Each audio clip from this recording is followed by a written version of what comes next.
تمہارے رب کی قسم، اے میرے نبی تمہارے رب کی قسم، وہ مومن ہی نہیں ہو سکتا جو تمہیں حاکم نہ مانا۔ ثم لا یجدوا فی انفسہم حرجا مما قضیت، اور آپ کے کیے ہوئے فیصلے پر بال برابر بھی جو شک نہ کرتا ہو وہی مومن ہے، اور ایسے تسلیم ہو جائے جیسے تسلیم ہونے کا حق ہے۔ میں سنی شیعہ جیک آباد کے مجمع کو ایک فارمولہ دینے آیا ہوں۔ سبحان اللہ۔ سرکار نے ارشاد فرمایا ما عرف اللہ الا انا والی، اللہ کو کوئی پہچان نہیں سکتا سوائے میرے اور علی کے۔ ما عرفنی الا اللہ والی، اور مجھ محمد کی معرفت ہی کوئی نہیں رکھ سکتا سوائے اللہ جانتا ہے کہ میں کیا ہوں یا علی جانتا ہے۔ ما عرف علی، اور علی کو کوئی نہیں پہچان سکتا الا اللہ وانا، یا علی کو اللہ جانتا ہے یا میں محمد جانتا ہوں۔ کسوٹی، فارمولہ، قاعدہ، قانون میں نے آپ کے سامنے رکھ دیا۔ جب ہمیں اللہ کی معرفت حاصل کرنی ہے تو یا نبی سے پوچھنا ہوگا یا علی سے۔ جب ہمیں نبی کی معرفت حاصل کرنی ہے تو ہمیں یا اللہ سے پوچھنا ہوگا کہ نبی کیا ہے، یا علی بتائیں گے کہ نبی کیا ہے۔ اور اگر ہمیں علی کی معرفت حاصل کرنی ہے تو ہمیں اللہ سے پوچھنا ہوگا یا سرکار دو جہاں سے۔ تو آج کی یہ محفل بنا میں مصطفیٰ ہے۔ اللہ سے پوچھتے ہیں کہ یا اللہ تیرا مصطفیٰ تیرے نزدیک کیسا ہے، پھر علی مولا سے پوچھیں گے کہ علی مولا آپ بتائیے کہ نبی کیسے ہیں۔ بس اگر اللہ کا پیغام ہم نے سمجھ لیا تو ہمیں معرفت مصطفیٰ ہو جائے گی، اور اگر ہم نے علی سے پوچھ لیا تو ہمیں معرفت سرکار ہو جائے گی۔ ہم اللہ کی خدمت میں چلتے ہیں، یا اللہ تو بتا، توجہ، تیرا نبی کیسا ہے۔ تو قرآن پڑھنا شروع کیا تو ایک جوان میرے پاس آیا کہ مولانا ایک آیت مجھے نظر آئی ہے، اللہ کہہ رہا ہے کہ میرا نبی تمہاری طرح ہے۔ میں نے کہا اللہ نے نہیں کہا۔ سورہ مبارکہ کہف، میں نے کہا اللہ نے نہیں کہا۔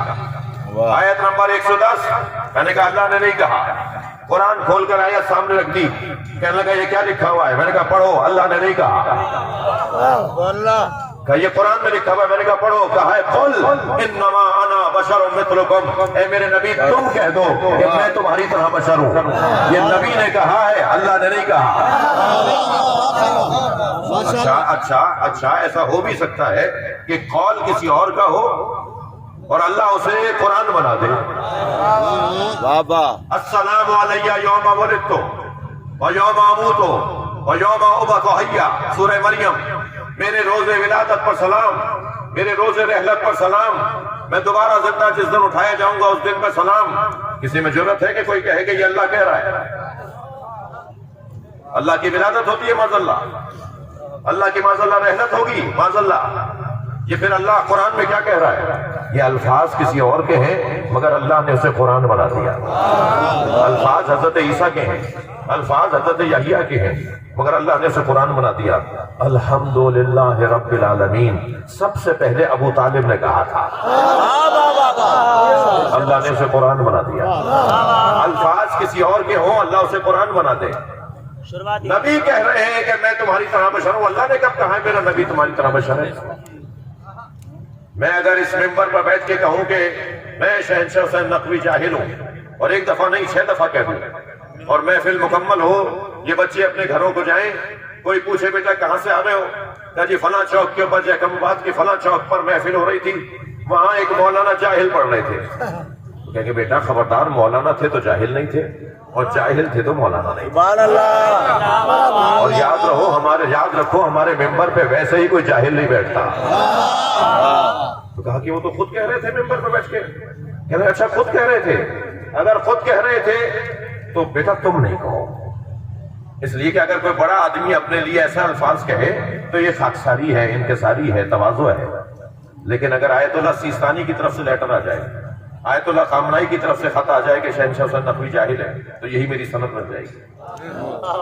میں کہوں گا کہ میں جاہل ہوں تو یہ خاکساری، کوئی بڑا کہے کہ یہ جاہل ہے تو یہی سند۔ اللہ نے کب کہا ہے میرا نبی تمہاری طرح ہے؟ اللہ نے اگر کہا تو کیا کہا؟ کبھی نام تک نہیں لیا نبی کا۔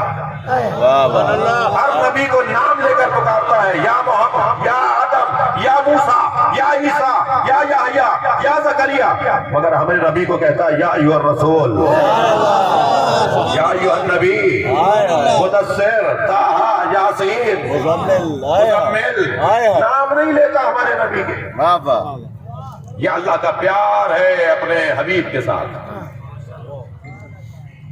کیا کچھ نہیں کہا قرآن میں اللہ نے اپنے نبی کے لیے، اے میرے نبی اگر یہ گناہگار ان جاؤک تمہارے پاس آ کر معافی مانگے تو معاف کر دو، میں بھی معاف کر دوں گا۔ مولا علی سے پوچھتے ہیں یا علی بتائیے نبی کیسے تھے؟ اصحاب جمع ہیں، آواز دے کر کہتے ہیں صف لنا نبینا یا امیر المومنین کأننی نرا، یا علی ہمیں ایسے نبی بتائیں جیسے ہم اپنی آنکھوں سے دیکھ رہے ہیں۔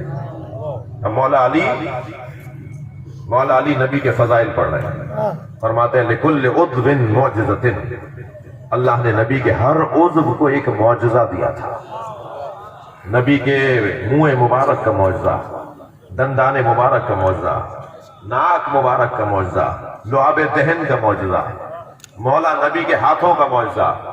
ایک صاحب کہنے لگے ہم جیسے تھے، میں نے کہا کیا تم جیسا تھا؟ 2 آنکھیں، 2 پیر، 2 ہاتھ، 2 کان، یہ تم جیسا تھا؟ اگر یہ چیزیں تم جیسی ہیں تو پھر میں کہہ دوں کہ تم شمر جیسے ہو،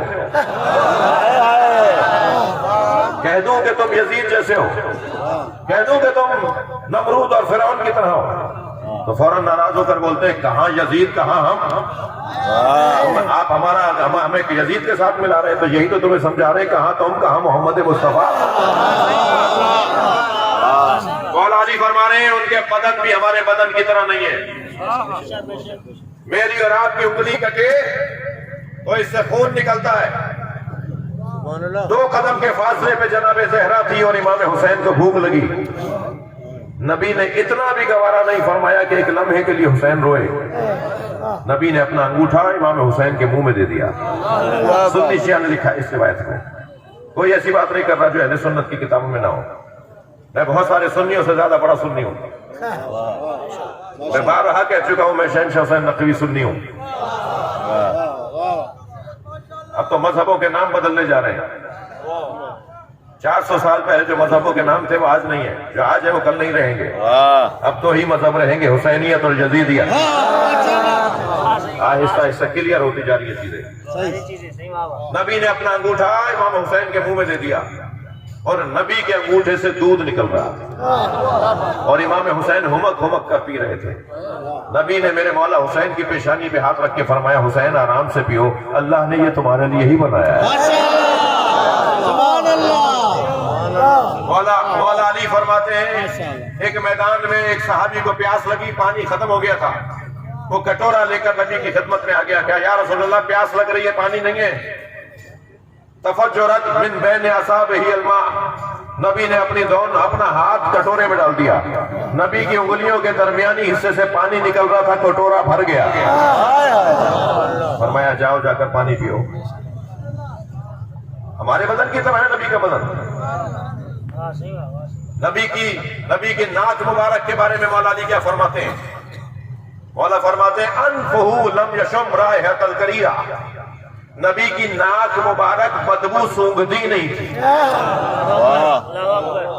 نبی کو صرف خوشبو آتی تھی، بدبو نہیں آتی تھی۔ جی کیا پیغام ہے اس کے اندر؟ اس کے اندر پیغام یہ ہے کہ برائیاں نہیں دیکھا کرو، اچھائیاں دیکھا کرو۔ میں ایک جگہ کھانا کھا کے آیا تو ایک صاحب کہنے لگے آپ نے فلاں صاحب کی کھانا کھایا، دعوت کھا کے آئے؟ میں نے کہا جی ہاں کھا کے آیا ہوں۔ کہنے وہ تو رشوت کھاتے۔ میں نے کہا تنخواہ بھی لیتے ہیں یا نہیں؟ کہنے ہاں تنخواہ 1 لاکھ روپے ہے، خرچہ ان کا 5 لاکھ ہے۔ تو میں نے کہا میں تنخواہ کے پیسے سے کھا کے آیا ہوں۔ تمہیں برائیاں نظر آ رہی ہیں؟ شیعہ بچوں اور سنی بچوں میری بات سننا، بھائی سنیوں میں کوئی اچھائی بھی تو ہوگی، شیعہ بچے اس اچھائی کو دیکھیں، برائیوں کو نہ دیکھیں۔ اور میں سنی بچوں سے کہہ رہا ہوں شیعوں میں کوئی اچھائی تو ہوگی، تم اچھائیوں کو دیکھو، برائیوں کو نہیں دیکھو۔ اگر پاکستان کا سنی شیعہ مجمع اچھائیاں دیکھنے کی مشق کر لے صرف 1 سال، تو اس ملک کے اندر برائیوں کا خاتمہ ہو جائے گا۔ برائیاں پھیل ہی اسی لیے رہے ہیں، برائیاں پھیل ہی اسی لیے رہی ہیں کہ ہم برائیوں کو دیکھتے ہیں، اچھائیوں کو نہیں دیکھتے۔ ماشاء اللہ. جب ہم اچھائیوں کو دیکھیں گے اچھائیاں غالب آ جائیں گی. برائیوں کو دیکھنا چھوڑ دیں, نظر انداز بیان کرنا چھوڑ دیں. کسی کی برائی دیکھی ہے اسے نظر انداز کر دیں. یہ سیرت مصطفیٰ بیان کر رہا ہوں. انفہ لم یشم رائحۃ الکریہ, نبی کی ناک مبارک کبھی بدبو نہیں سوکھتی تھی. سرکار کی سیرت کا حسین پہلو ہے. عزیزان گرامی, ہم نبی کو یاد کرتے ہیں دو وجوہات سے. ایک جمالیات کی وجہ سے اور ایک کمالیات کی وجہ سے. سبحان اللہ. جمالیات کا اظہار ہوتا ہے محفل میلاد کے ذریعے, کمالیات کا اظہار ہوتا ہے سیرت کے جلسوں کے ذریعے. ہمیں نبی کے جمالیات پر بھی غور کرنا ہے. قد مبارک کیسا تھا, آنکھیں سرکار کی کیسی تھیں, زلفیں سرکار کی کیسی تھیں, اور ہمیں کمالیات پر بھی غور کرنا ہے کہ سرکار کی عادات اور اطوار کیا تھے, نبی کا انداز زندگی کیا تھا. صرف جمالیات کو لے کر کامیاب نہیں ہو پائیں گے اور صرف کمالیات کو لے کر کامیاب نہیں ہوں گے. اسے ایک ٹی وی پر ٹی وی اینکر خاتون تھی, وہ کہنے لگی کہ نبی کی سیرت پر عمل کیسے ہوگا یہ بتائیے. میں نے کہا نبی کی سیرت پہ عمل جب ہوگا کہ جب ہم نبی کے فضائل کو پڑھیں گے. واہ. جب تک ہمیں کسی کی خوبیاں سمجھ میں نہیں آئیں گی اس کی اطاعت کا جذبہ ایجاد نہیں ہوگا. نبی کے جمالیات پر توجہ کی ضرورت ہے, مگر ایک ہی چیز کو لے لینا اور دوسری چیز کو چھوڑ دینا یہ انصاف نہیں ہے. بہت سارے لوگ ہم نے دیکھے جو نبی کی کنگھی کے اوپر تو بات کرتے ہیں, نالے مبارک کے تو قصیدے پڑھتے ہیں, زلفوں کی تو باتیں کرتے ہیں, مگر عزیزان گرامی وہ بیلنس سے بگڑے ہوئے ہیں, اس لیے کہ انہیں رات کی تاریکی میں نبی کے ہاتھ سے گرتی ہوئی سوئی تو نظر آ جاتی ہے, مگر غدیر کی دھوپ میں نبی کے ہاتھوں پہ علی نظر نہیں آتی.